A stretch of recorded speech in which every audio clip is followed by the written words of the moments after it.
Official corset দেখাচ্ছি, দেখে নাও মাত্র 680 টাকায়। একটা ইম্পোর্টেড কোয়ালিটি। এই যাচ্ছে হাই ওয়েস্ট একটা প্যান্ট, প্যান্টের বোথ সাইড যাচ্ছে পকেট, আর খুব সুন্দর, সামারের জন্য খুব ভালো। এগুলো উপরে তোমরা ট্রাভেল করতে পারো, অফিস যেতে পারো। এটা চেক্স এর উপর আছে বলে অফিস যেতে পারো। অফিসিয়াল কর্সেট বলেই আমার এটার প্রচুর সেল সব শেষও হয়ে গেছে। 4টে কালার অ্যাভেলেবেল আছে, দেখে নাও। এটা গ্রিন আছে, ভীষণ সুন্দর দেখতে গ্রিন কালার। আর এটা আছে ব্লু কালার, ভীষণ সুন্দর দেখতে ব্লু। এন্ড এটা আছে একটু চকলেট টাইপের কালার, খুব সুন্দর আনকমন কালার।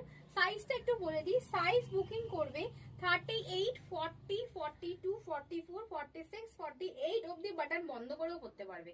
এন্ড বাটন খুলে 50, 52, 54 রা বুকিং করতে পারে। ফ্রি সাইজ যেহেতু আছে, তাড়াতাড়ি বুকিং করবে স্ক্রিনে দেওয়া নাম্বারে। আর এত সুন্দর কালেকশন দেখার জন্য অবশ্যই ডিসিয়ান ফ্যাশন স্টোর ভিজিট করো, ডিসিয়ান ফ্যাশন ফেসবুক ফলো করো, ডিসিয়ান ফ্যাশন ইউটিউব সাবস্ক্রাইব করো। আর এত অফারে পেতে গেলে 680 তে পুরো সেটটা ভাবা যায় না। তোমরা একটা শপিং মলে যাও, এই সেটগুলোর ম্যাক্সিমাম 999 তো প্রাইস হবেই ডেফিনেটলি, তাই না? 899, অনলি 999 তো দাম হবেই। তো সেখানে তোমরা ডিসিয়ান ফ্যাশনে পেয়ে যাচ্ছ মাত্র 680 টাকায়। তার জন্য অবশ্যই সাবস্ক্রাইব করে স্টোরে চলে আসো, অনলাইন বুকিং করো, পেয়ে যাবে রিজনেবল প্রাইসে। টাটা, দেখা হচ্ছে নেক্সট ভিডিওতে।